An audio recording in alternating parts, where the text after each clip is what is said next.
You're listening to The Dating Den with dating and relationship badass and best-selling author Marni Batista. Every week, you'll get the raw truth from top experts and real people on the important dating, sex, and relationship issues you want to know about. So if you're ready for true talk that's authentic and unfiltered, and you're not afraid to be called out on your stuff, then you're ready for what's next.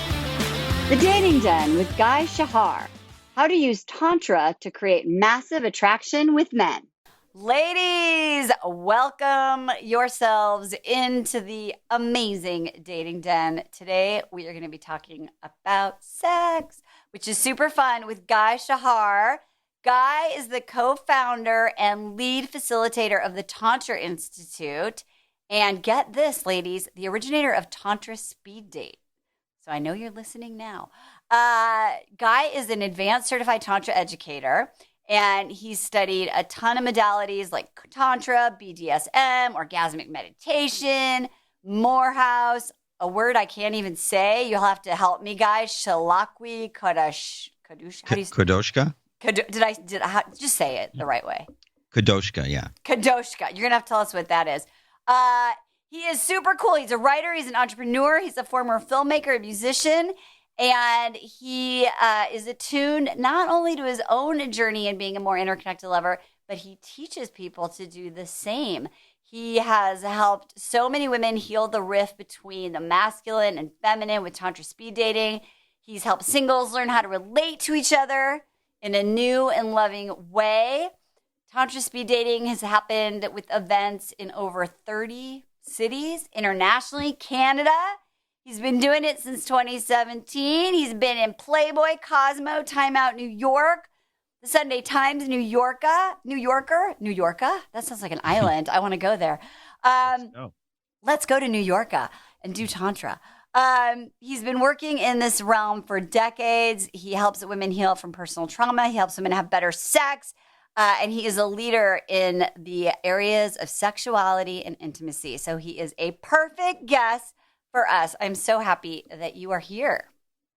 Thank you. Thank you for such a lovely introduction. Well, I am excited about what you do. So the first thing, I hear this constantly, right? Like someone told me, this is my most original way of saying dating sucks. Someone said, yeah, the odds are good, but the goods are odd.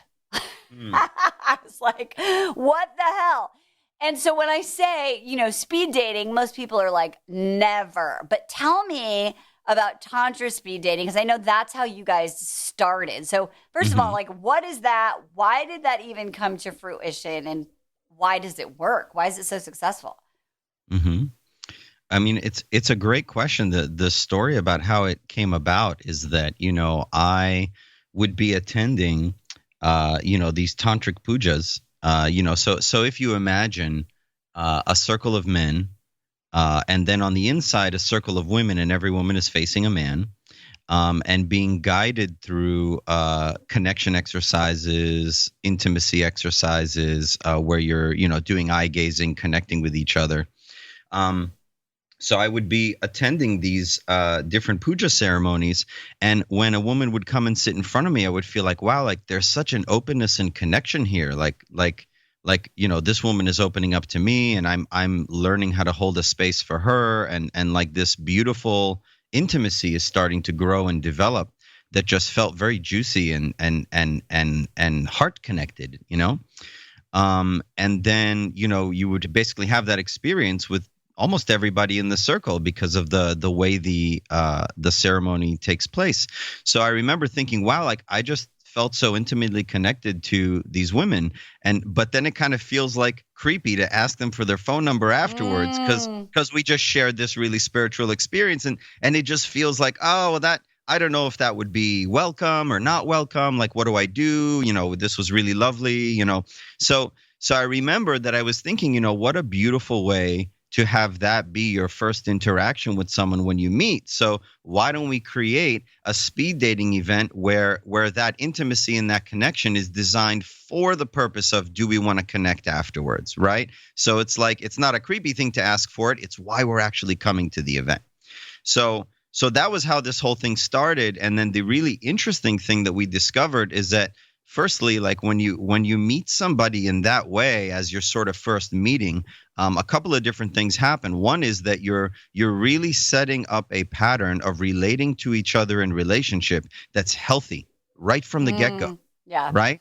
Because, nobody really teaches us how to relate to each other, and we kind of like crash into each other and find ourselves in these patterns. But I was like, here's a way to really start off on the right foot with connection, with intimacy, and with like an exercise where we work together as a team to really create, to see the relationship between us start to form itself. So that's one of the things that happens in that format. And,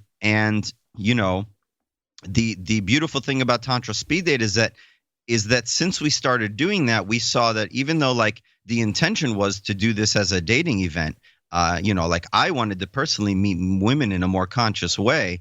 But then we discovered that like people would come to the event and they would say things like, Guy, I don't even care if I matched with anyone. This was amazing. Women would say that. So the two things that women would say and men would say, the women would say, oh my God, all the best guys come here. And then the men would say, this was amazing. How do I be this way all the time? Right? Yep. Because when you as a man know how to show up in a safe and powerful masculine way, women open up and respond to you differently. So all these guys were like, oh my God, like women are responding to me. They've never responded this way to me in the bar when I would ask them for their phone number. This is amazing. And they want to know how to be that way all the time. So I think that's remarkable for a dating event. And I recognize that I kind of toot my own horn a little bit here, but I think it's amazing to go to a speed dating event and not actually say my success is how many people I matched with, but my success is in how this shifted my perspective on what a relationship can be. I love this. It's interesting it makes me think about when I first did work at the Hoffman Institute. You go there for 7 days, and you have to do all these like connecting experiences with other people for the purpose of your own work, right?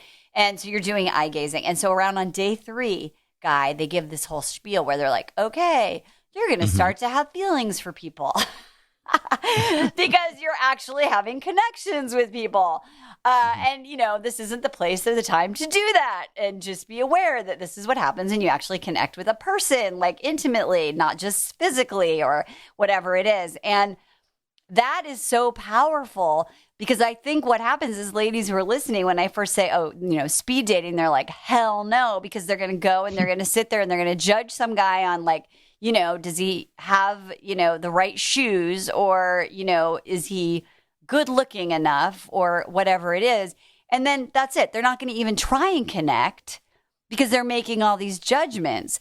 So when you look at like, what do you do to connect, to check for connection or to create connection in the Tantra speed dating, like what is that flip, the orientation that allows you to create connection rather than just sort of like the interview process, which is not fun for anyone.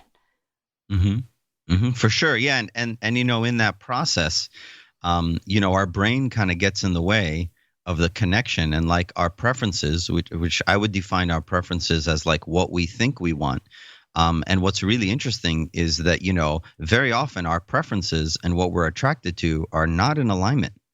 So the really beautiful thing about meeting someone in this context is you don't have to think about like, where does this person work and what do they do here and what do they there? Like you have an exercise with them, you get to see how do we work together. So each exercise, each station, like every date that you have, and maybe we should take a step back and kind of compare it to a regular speed date to give some context. Okay, great. So in a regular speed date, you'll sit down with someone, you'll have a conversation for 5 minutes, and then somebody rings a bell and you move to the next table and you have another conversation for 5 minutes, and it proceeds in that way.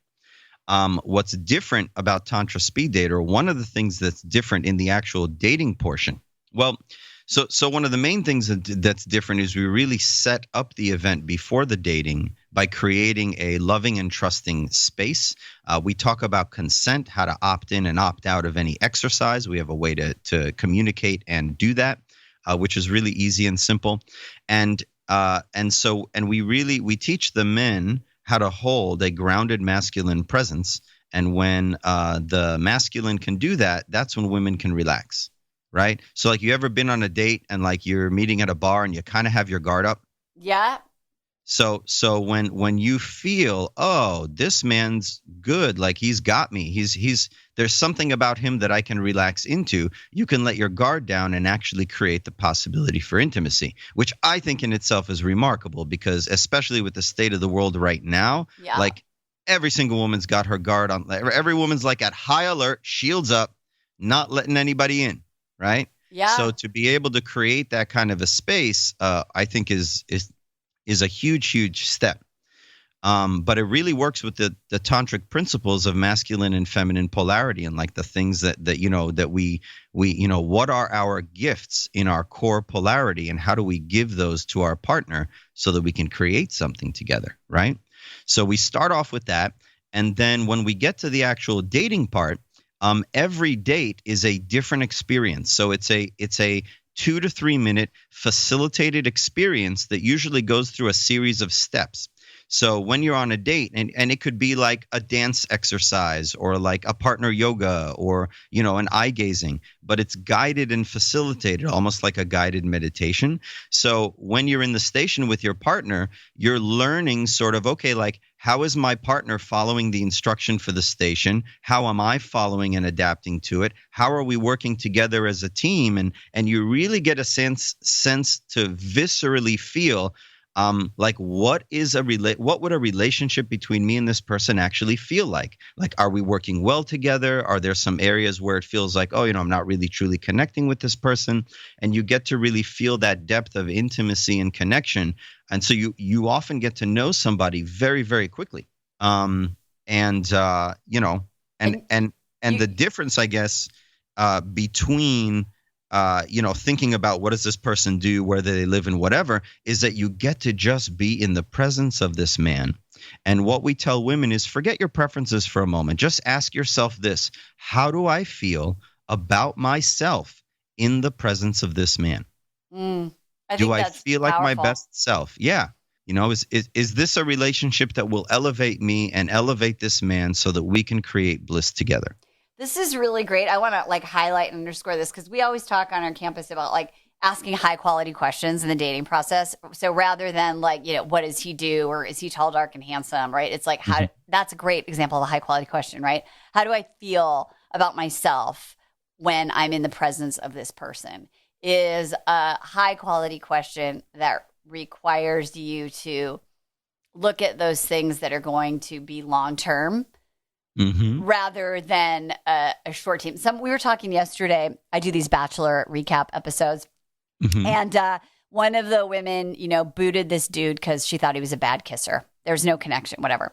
And I do it with a male co-host, and I was like, dude, you've been in a relationship for 3 years, and they're really super happy, right? And I was like, but kissing isn't the number one thing, right, of your relationship. You have connection in a lot of different ways, and it's like, how can you even have intimacy and connection with that person that might even improve something like kissing, right? So how does intimacy or this approach actually create or facilitate the spark or chemistry? Because what I hear people saying to you guys, yeah, that's great, I feel really good, but I'm not attracted to him. There's no passion. There's no, right? So how does this facilitate that?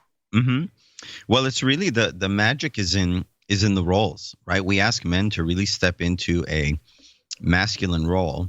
What does that look like? What does that mean? If someone's like, this, I can tell this guy's in his masculine role. What does that look like? How do we know he's in it? Well, I mean, if he's in it and he's doing it well, you're going to feel safe around him. You're going to feel like there's something I trust about this man, right? Like he's grounded, if something happens, this man's going to handle the situation. I feel like I can trust this man to handle a situation if something happens, right? It's like an assuredness, right? Because the polarities are designed to complement each other, and that's why we say, right, opposites attract, right? It's like magnetic poles, right? We're going to attract. If I'm a North Pole, I'm going to attract the South Pole. That's just how it works. So the polarities which, by the way, are independent of gender, although I do find that most men tend to be more masculine at their core and most women tend to be more feminine at their core. It can be different, but in general, when the one of the qualities of the masculine is being grounded, stillness, groundedness, the ability to create a container, right? And the quality of the feminine is expansiveness and amorphousness, like it can change shape at any time. And the feminine fills a container, right? So one of the ways that I like to describe, there's many metaphors I love to use to describe how the masculine and feminine works.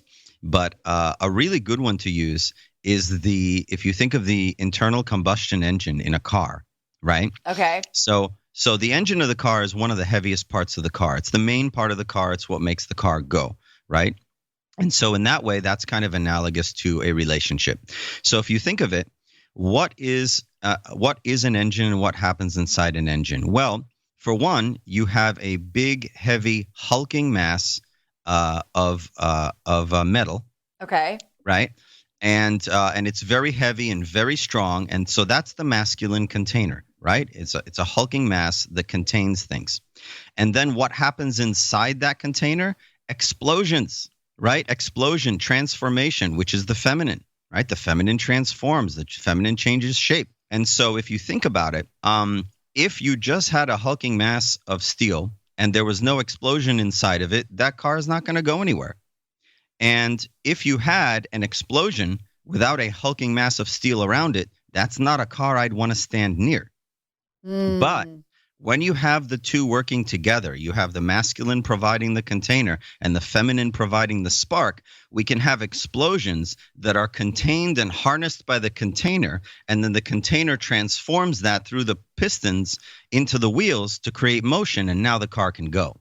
So that is one of the ways that I like to think of a relationship, is that, we're able to work together with the spark in the container to harness the energy that's there for the benefit of both. I love that. I know nothing about cars and recently saw my first Fast and Furious movie. But you did such a good job that I actually followed what you were saying. So excellent. I totally get it. And I think that's a really important thing, because so many people, I won't even just say women, show up to an interaction in dating and they're sort of like, okay, like, what are you going to do for me? Right. Make it work. And I think what you're really highlighting is the possibility when you have two people who are intentional and are self-aware and are looking to actually take that energy and create something magical, rather than just showing up closed up and being like, show me what you got. Is there a spark? There isn't. I'm out. It's which makes it feel hard because it's exhausting to just keep doing that over and over again. And what you said, which really touched my heart, was going in, and I believe this is what dating could be when people do it the way that we're talking about, is even if it's not a match, you're having an experience with another human that's rewarding and fulfilling, and you're learning about them and yourself from it. And therefore, and this is underlying this, ladies, there's freaking no waste of time. So if you go to a tantric speed dating event or you approach a dating experience in this manner, then there is no such thing as a waste of time. And there's so much possibility of what you can create when you're trying to create motion. I love it.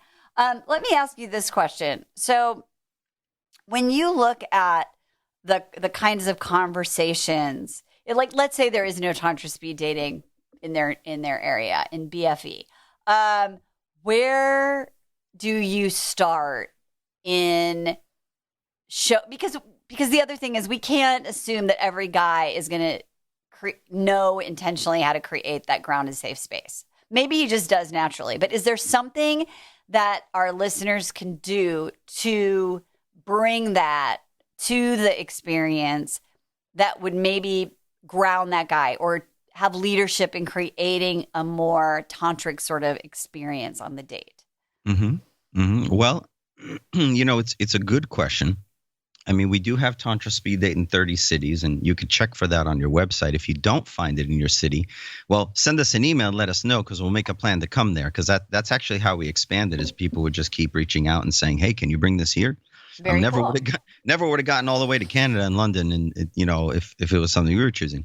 But it's a really good question that you ask, because like it can be challenging. Like, this is not training that men receive, right, and or that women receive in terms of how to relate to each other. Like, I didn't learn this in school, and perhaps if I did, I could have saved myself 20 plus years of awful heartache, or I figured it out.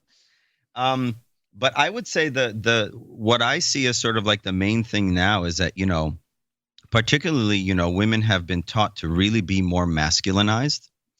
And, I can do this on my own. Like, I don't need a man. I can, I remember one time I held the door open for a woman, and she got mad at me for holding the door for her. And I was like, whoa, you know what I mean? Like, we've gone so far astray. And it feels like everybody's like, well, now I have to be both masculine and feminine. And that's true. But when it comes to relationship where there's two people, you can say, well, why don't you play this role and I'll play that role? And that's so enjoyable to do, Like the example that comes to mind, and then I'm going to get to a specific thing that you can do as a woman to get this kind of result from a man. The example that comes to mind is like, before the COVID, when Lauren and I were literally teaching in a different city every day, like, I would make all of our travel arrangements and book the hotels and stuff. And I always made sure we had like the best seats on the plane and that we stayed at the nicest hotels. And, Lauren likes to have a bathtub every time she travels. So I always made sure that the room had a bathtub. And it's like I handled all that stuff for her. And she felt so well taken care of. Right? Like, she could have done those things by herself, but she didn't want to. She wanted to let me do that so she could just relax. Right? And that's something that I enjoy doing. It's something that I take a great deal of pride in, and it's a very sort of like masculine handling task, and I enjoy it. So how great that I was able to do what I enjoy, that then enabled her to do what she enjoys, which is take a bath when she first arrives. Right? So one of the ways that you can attempt to instill a masculine role from the person that you're with is to really be more in your feminine, be more surrendered. Let the man make more choices. When let him pull out a chair or open a door for you. Instead of, coming in and saying, well, I'm going to do everything all by myself, and you prove to me how X, Y, Z and A, B, C. And it's like, really play and luxuriate in your feminine role and see how this man reacts to it. Because, it really is inside every single man that we want to serve you. Right. And I'll tell you, like, we have a men's and women's program, and Lauren leads the women's program. I do the men's program. It's an 8-week program. It's like one of our most popular things right now. And what the women learn is how to relax into their feminine, how to receive pleasure and experience more pleasure in their bodies. And usually when they come to that course, they're like, how do I have more pleasure in sex? When men come to the men's course, do you know what their number one question is? How do I make her happy? How do I make her happy? And that's every single man, and it's so strange that, like, all of the cultural conditioning is like, men suck, they're useless, you don't need one, go be on your own, have a child on your own, do your business on your own. But then when you look around, it's like, so I have personally led probably 200 Tantra Speed Date events, which means I've probably seen about 4,000 men attempt to connect with 4,000 women. And let me tell you, out of those 4,000 men, I didn't meet one guy that I thought was an asshole. Yeah. Every single guy was like, wow, Guy, like, just tell me what to do. And they were very happy to take the instruction in the stations, and they saw the result is that the women opened up like they were blossoming like flowers. And when you treat a woman in that way and you watch her open up, like, that's the most rewarding thing for a man, is to see a woman's face glow because, like, you were able to hold a space for her and she was able to finally fucking relax. Is right. Like, wow, like, you come out of that going, oh, that's what it means to be a man. This is how I show up in the world. This is how I add value to a woman's life. I love this, which is really amazing, because I think, in my own, I've been married for 7 years, but I've been with my husband for 12. That's his favorite. He's like, relax. Like, relax is his favorite beingness of me. right? Because I'm like running the business, I'm organizing this, right? I'm like doing it all together. And so when I can relax, I can show up relaxed, then he can step up into his juju, right? And do what he wants to do, which is make me happy in a million different ways. And I think for so many of our listeners, they don't feel safe if they're relaxed, right? So what you're saying is that when there can be an experience of that groundedness from the guy, then we can tap into this part of us that can relax. Even if you don't think you can, it's in us. We have to figure out how to get there through the work that you do and other modalities. And then you can create that polarity, right? Well, I'm saying that, and that yes, when there is that groundedness from the man, that you can relax, but it also works the other way, right? So the more that you surrender into your own feminine, the more that is going to energetically sort of encourage him to step up into his masculine, because we naturally polarize each other. Right. Yes. So if you show up to the date and you're showing up in your masculine, then he's either going to have to alpha compete for you and into who's going to be in the masculine, or you're going to polarize him into your feminine. And then if you want to be with a masculine man, that's not going to serve that goal. Right. Yeah. So in a way, and this may sound a little counterproductive and maybe a little bit advanced for some people, but in a way, your surrendering into your feminine is what enables him to step up into the masculine. You know, it's like, there is a way. Now, I'm not saying do this with a guy that you meet and you have a really bad feeling about him and you're like, I think this guy's an asshole. Right. Like, don't do it there. Trust your gut. But if you're with a guy and you're like, this guy really needs to step up more in his masculine, it's like, well, be more helpless. Like, hey, can you help me with my chair? You know, like what should we order on the menu? You know, like take those steps, because the more that you can surrender into your feminine, the more you will encourage and almost ennoble this man. Like the more you trust him, the more trustable he will become. And there's a thing in us as masculine men where like the most important thing for us is like the mission. We are mission driven. So giving a man a mission, a task to do, is super, super helpful, because it's a way for us to step up and be in our man. And it could be as simple as like, you know, I want you to go to the store and get me this specific ice cream, right? And then we come back with the ice cream and you reward us like, oh my God, I'm so happy. This is my favorite ice cream. Thank you so much. Right? Like that cycle of like a mission and a reward is how we feel fulfilled in our lives, but it's also how we bond with you, right? We bond with you by doing things for you, by completing your mission. Like, oh, you know, I need you to stroke a little to the left. Oh yes, right there. Right? Like that's what we want. We want you to tell us what you want so that we can do that for you. I freaking love that. And I think that's really important, because when women know or they don't know, you know, they're like, I'm getting the same result over and over again. And they come in hot, right? Like you were talking about, like in interview mode, trying to take control with their arms crossed metaphorically or physically, right? Then a guy is going to be, and that's what I think is really interesting. And maybe you can talk about that because you've worked with so many men. I'm always saying like, they might not be able to put their finger on it, but there's some sort, when there's that lack of polarity, the guy might say like there was no chemistry or something was off or she was intimidating. Like, how do men experience it when a woman comes into her masculine and she can't connect to that more open feminine part of herself? Yeah, I mean, it's really challenging for most men, and it's really turned off a lot of them to dating, because it feels like, you know, all I want to do is show up and, you know, and create a container and be grounded and support this woman. But she's in a place where I don't want to receive that from you. And it's like we're the givers, you know, women are the receivers, you know, or the feminine is receptive, the masculine is active. Let's put it that way so we can take it out of gender. Then it's like, well, if we have all this stuff to give, and so think about it like this, right? So you're going to a friend's birthday party, and it's a friend you care about a lot, and you're thinking to yourself, well, what do I want to get this person as a gift? And like maybe you've been thinking and planning what you want the gift to be for like 2 months, and like maybe you need to like order supplies somewhere, and like maybe you make the gift, and so you have to put your heart and soul into it, and you make it, but you create this beautiful, beautiful gift that's like absolutely perfect for your friend. You're like, oh my God, they're gonna love this gift. It's so right for who they are. It's so in alignment with who they are.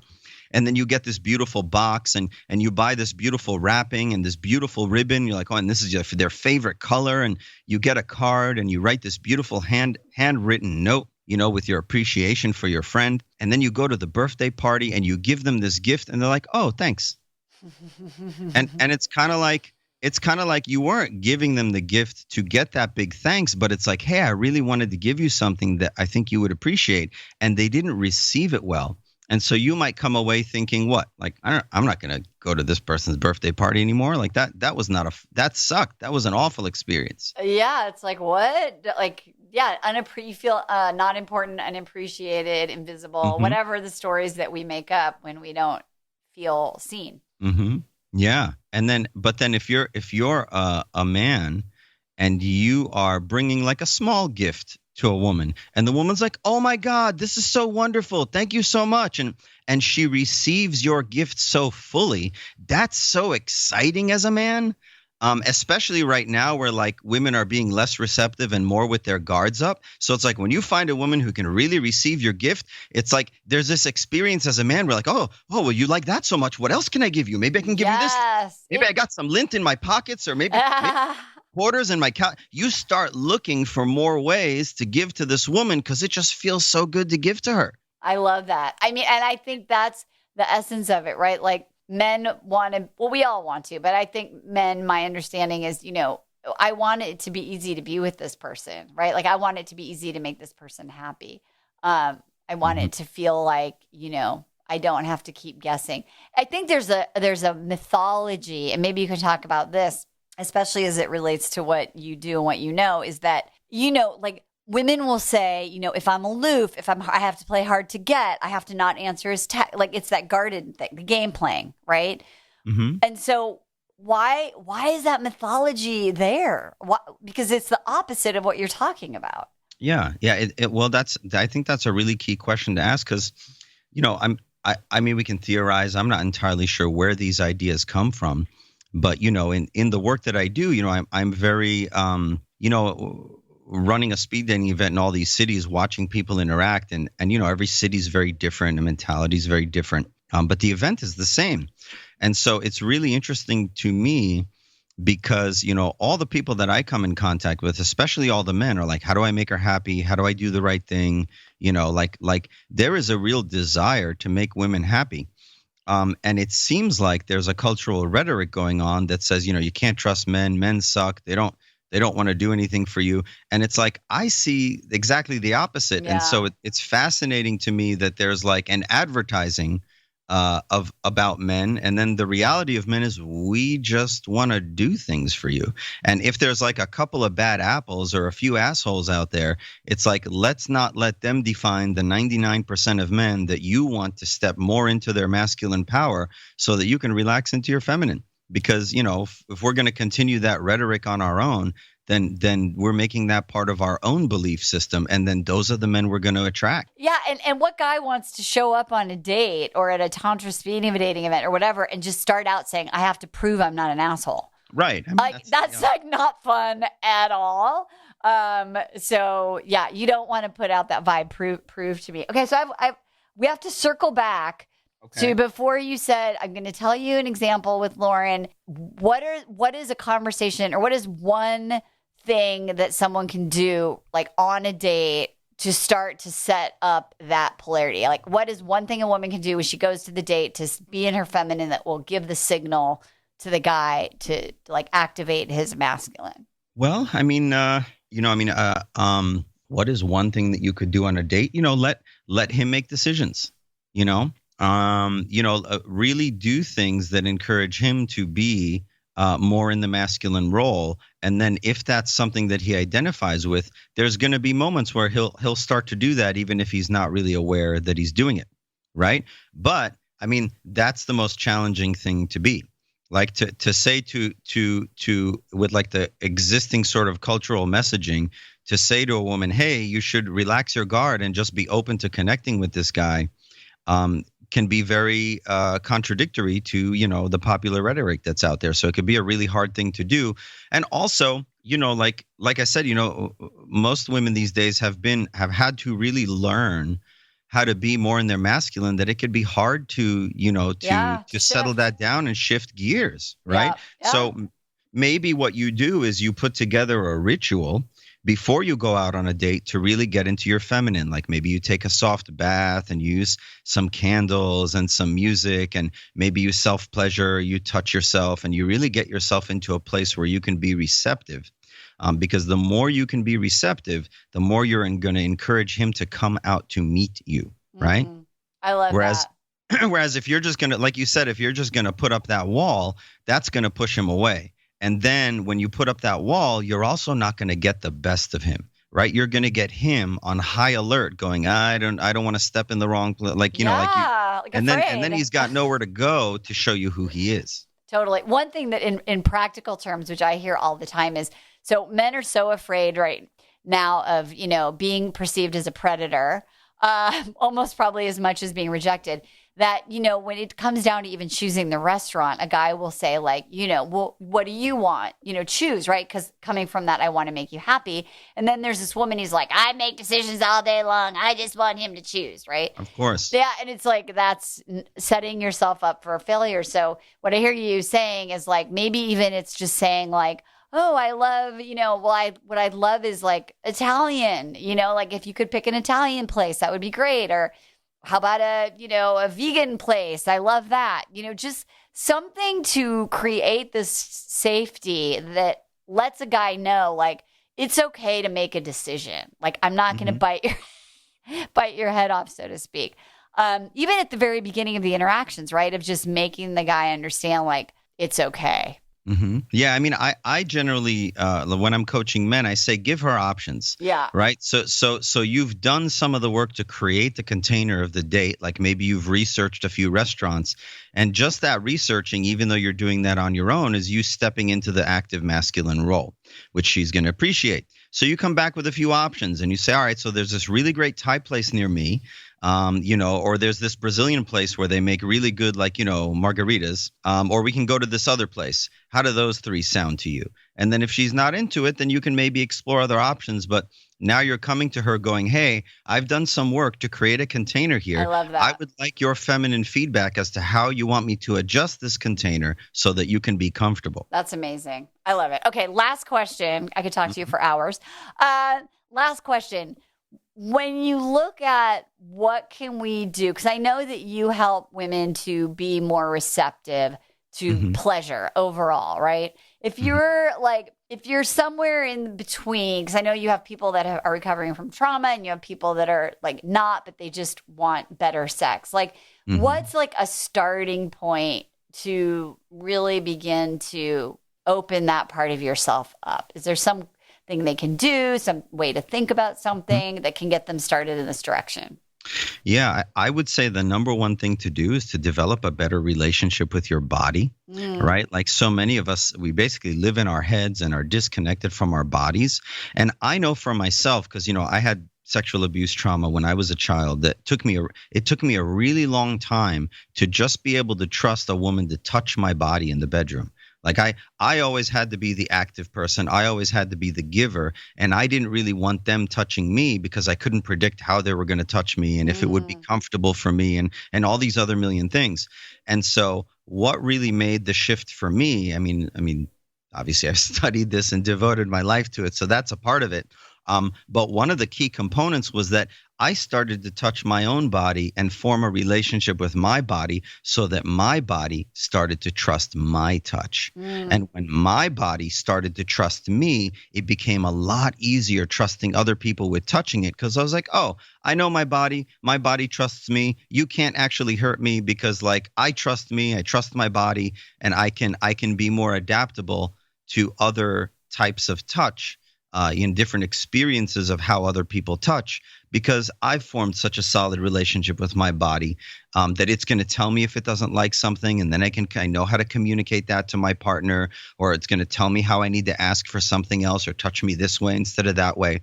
And so it was really, and it's funny, this occurred to me when I was giving a Tantra session to a woman, maybe a few years ago. And I remember during the session, she said to me that she didn't trust me. And I was kind of surprised, because I'm really, trust, like every woman that I work with trusts me, because I'm aligned and I'm grounded, and like, what you see is what you get. Like this is how I am. So I remember it kind of hit me, and I'm like, and I started looking within, like, is there a place where I'm not being trustworthy in this moment? And I was like, oh, and it kind of dawned on me. And I was like, so are you saying that you can't trust me because you have a judgment that I'm not trustworthy, that I'm not trustable? Or are you saying that it's your inability to trust? Right? Yeah. And so that's when I started to realize, oh, my ability to trust my body is what then enabled me to trust others with my body. Right? It was a learning that I guess we both learned in that session. And over time, working with me and doing more sessions, she got to a place where she could trust more. But it started with her trusting her own body. I think it was so important, because people will come and they'll be like, I don't trust men, right? And I always say, like, the old pointing the finger, there's three pointing back at you. And when someone says, I don't trust men, I'm like, do you trust yourself? And usually the answer is no. So I think this is all these things that you're talking about are pointing to how empowered women can be in creating the kind of relationship they want, right? Like you're talking about learning how to connect to your feminine, setting it up so that a guy can step up into his masculine. It's about trusting yourself and trusting your body and developing a relationship with yourself so that you can trust opening up and receiving from a dude. So ladies, I know it's much more fun to blame all the douchebags and the assholes, but the truth is we are, as women, so empowered to create what we want in our relationships. And this is like a whole nother level of possibility. And I think what you're doing is so amazing. So before we go, last piece of advice, you've worked with men, you've worked with women. I always ask this when I do a live man panel, and I ask the guys, if you were going to give your sister or, your best female friend, a piece of advice from a conscious, self-aware man, what do you say to our listeners, Guy? I would say this, give a man that you're with the opportunity to make mistakes with you. Because, when we do our sort of more advanced courses, often what women say, and particularly if they're in a couple or whatever, is they say, I want him to know what to do. I don't want to have to tell him, right? Yeah. I want the man to know what to do, right, in the bedroom, but it translates outside the bedroom too. And where men are right now is that they're in a place where they don't know how to feel you. They don't know how to sense what it is that you want. They can know. There is a way for them to know. But they can't do it right now, and the sort of divide between the genders is so great. There's it's like a chasm, and so getting from I don't know what she wants to, oh my God, I know everything she wants in the bedroom before she does, which is a thrilling experience to give a woman. That journey from point A to point B involves making probably 1,000 mistakes in reading and misreading your signals. And because of where we're at right now, it's like if you make one mistake as a man, you're out. Yeah. You're done. Yeah. So there isn't a journey where a man can learn, oh, you know what? I should have been more forward with her there, and I wasn't, and I missed that opportunity to kiss her. Or, oh my God, I was a little too forward. She wasn't ready for that. That back and forth dance between you and a man is going to have many mistakes. And so if there isn't the room to have those mistakes and be able to say, oh, you were a little too forward with me, or, oh no, actually in that moment, I wanted you to come in more, then men that are with you will not have the opportunity to constantly calibrate their radar so they can listen to your body better. So the best thing that you can do is be open and allow a man to make mistakes if he makes mistakes, because nobody's perfect, and just give corrective guidance so that it's easier for him to get right onto the sweet spot. I love that. That's amazing. Ladies, info about Tantra Speed Dating in the show notes. You can follow Guy. You can learn everything that he has to offer, which I think is brilliant. This is going to be one of my favorite episodes, Guy. Thank you. You're amazing. We're on a path, you and I. We are. We're on the path, and we're on the same page. And I learned about cars too, so it was a win-win for me. I love it. Ladies, whatever you do, however you start your engine, do it with some damn dignity. We'll see you next time. Bye-bye for now. Hey, thanks for tuning into today's show. So if being in an intimate relationship in which you feel 100% seen, heard, and accepted by a high caliber man is a priority for you right now, and you're interested in seeing if you're a fit for working with me and my team at Dating with Dignity, here's what I want you to do. Just head over to DWD VIP, that's D as in dating, W, D as in dating, VIP.com, and book a call to speak with my team. We'll get on the phone with you for about 60 minutes, and you'll get crystal clear on what's stopping you from finding true love right now. We'll also take a look at what you want to create, what you want your whole life to look like when you're able to finally be fully expressed as a woman in a healthy relationship with an incredible guy. And if we can help you get from where you are right now to where you want to be, we will show you the fastest path possible that makes sense for you to do that. We help smart, successful women all over the world solve this one missing piece in their life so they can finally have it all. So to see if we can help you do the same thing, head over to DWDVIP.com. I'm Marni Batista, and let's talk soon.